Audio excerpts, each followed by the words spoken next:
Hey, what's up? Welcome back to my channel. If you're new to my channel, my name is Don Miller, and I'm going to show you how to make a program that determines what your GPA will be according to how it'll determine what your GPA in math class will be based on how many hours you study.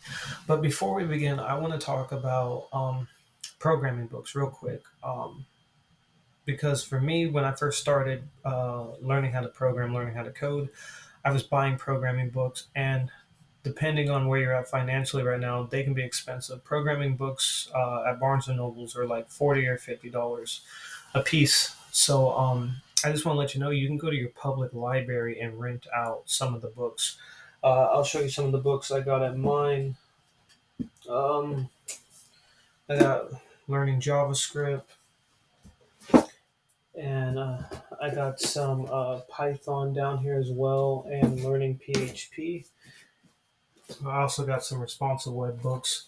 The only thing about the library I would say is that you have to be careful because some of the programming books you got to be careful. Like some of them are, like they'll have some books that are like 2010. I wouldn't recommend getting any of those books. So the farthest I would go back is like maybe 2019, 2018, because there will be slight changes, obviously, because we live in 2023, but like pretty much the concepts will be the same. So enough of that. Let's get into it. We're going to be using Python. We're going to be using Python programming language, and we're going to be in PyCharm. Once again, if you don't know this, PyCharm is a code editor or an integrated development environment that we program Python in. You don't have to use PyCharm. I use PyCharm. I know some people use I believe it's Visual Studio. That's another good one. I just personally don't use it.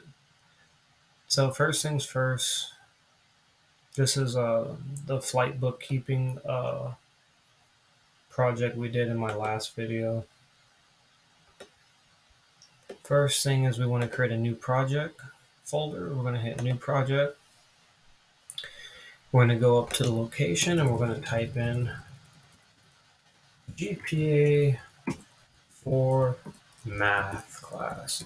And this is going to determine what your GPA will be depending on how many hours a week you study. Now, once again, everyone's different. Some people may study 1 hour a week and be brilliant at math. This is just like a fun little program that this kind of gives you like a measuring where you're at. So there's nothing like concrete. Everyone studies differently, everyone learns differently. Okay.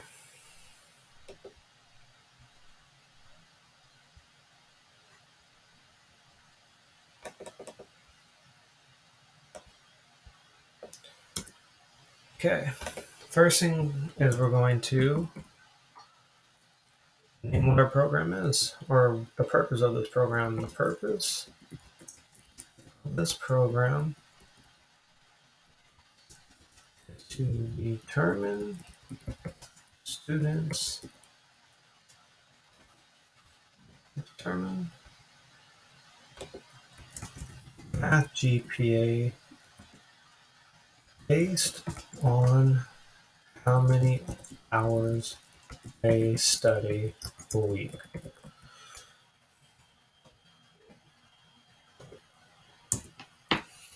So the first thing we're going to use the function define calculate. And we're calculating the grade. The purpose of this function is to calculate the grade based on how many hours study.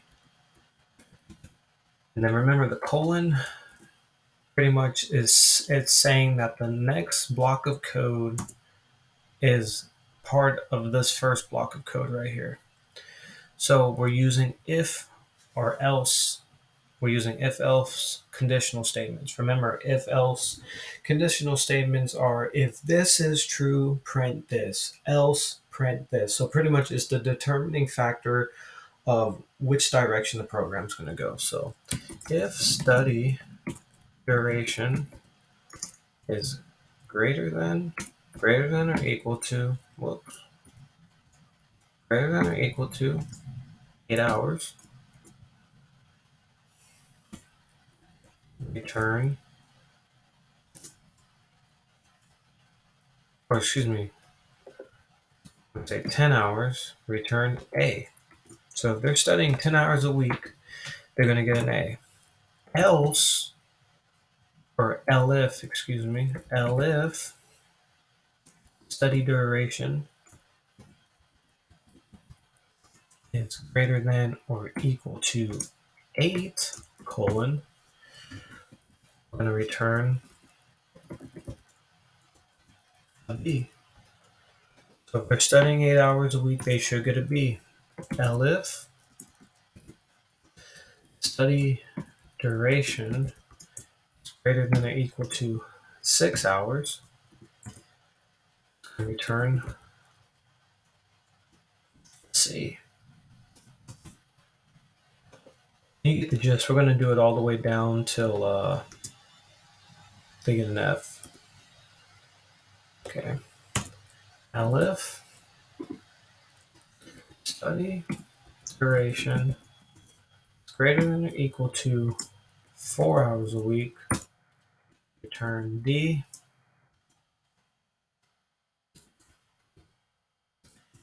And then else, if you're studying anything less than that, you're getting an F. Once again, this is all just for fun. You know, there's some people who are just brilliant at math. There's other people, they may need a little bit more time, you know, to study. So return F. Okay. Get some spacing in there.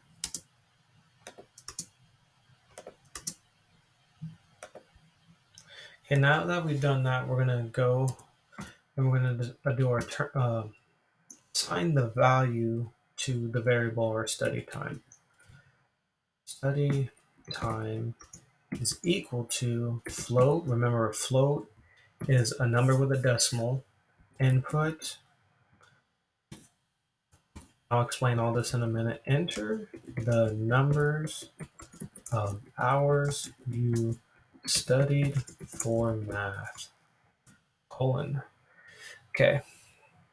Before I move on to the next part, I'll explain this. So pretty much we're saying the variable study time. Remember, variables are pretty much containers. I always say a variable is like a water bottle, and the value is the water. So pretty much the container is the study time. The value is the number of hours that the student studied. So once again, the float right here, it's saying that whatever the user's number is, whatever the number of hours that the user puts in for what they studied, and it's going to determine what grade they're in. And we're asking that the user give us a float, like type it in as a float. So we're going to use decimals.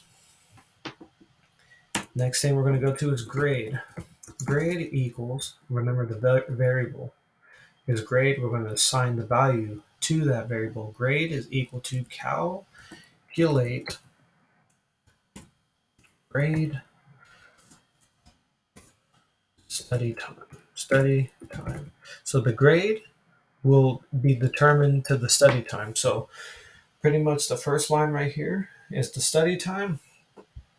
And whatever that study time is going to give them the student the grade. And then the last part we're going to print.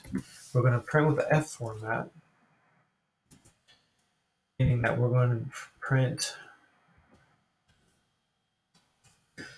a variable, or we're going to print a string, and then we're going to use the value of whatever they put into the string.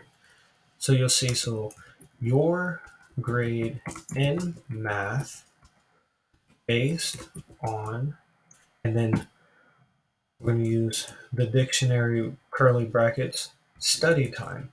And what that does, notice that that is not going to be in a string. So or excuse me, notice that that's going to be around those brackets. So pretty much what we're saying is it's going to say your grade in math based on how many hours, whatever number they put in, and it'll say hours of study, and then we're going to use the curly brackets again, and it's going to give them the grade. So the F format, this will not change. This part will not change. Your grade in math based on and hours of study will not change. But the study time will change and the grade will change based on what the user inputs. And that is pretty much it. Let's run this and see what it looks like. So we're going to hit the run button. It says enter the number of hours you study for math. We'll do 10 hours. It says your grade in math based on 10 hours. Remember, we used the float function right here. That's why it's 10.0 hours of study. You'll get an A. Let's rerun it. Let's just run through everything, make sure everything's good. Let's do 8 hours. It says your grade in math based on 8.0 hours of study. You'll get a B. Okay, let's keep going down the line. It's always good to run each section of your code. Sometimes trying to get through these videos, I don't do that, but it's always a good practice to do that, because just because some parts of your code works does not mean every part of your code is going to work. There might be a bug. So now we'll do 6. The number of hours you study for math, 6 hours. Your grade in math based on 6.0 hours of study is a C. Next, we'll do 4. Your grade in math based on 4.0 hours of study is a D. And then anything lower than that, we'll just do it for fun. 3. Your grade in math based on 3 hours of study is F. So everything's working good. Everything's functioning properly. Remember, these exclamation points, they're weak warnings. It doesn't mean necessarily that your program will not work. It just means you may be out of the PEP8 guidelines. But it's always good to try to stay in those guidelines. Once again, doc strings, PEP8, blank lines, things like that. So we'll just fix that real quick. It's just good craftsmanship. And it should go. There we go. Green check mark. So everything's good. Hope you guys enjoyed this video. Thank you for watching. If you have any questions or concerns, please feel free to comment. If you like my video, please like and subscribe to my channel so I can keep offering value to you. And just thank you for your time. Appreciate it.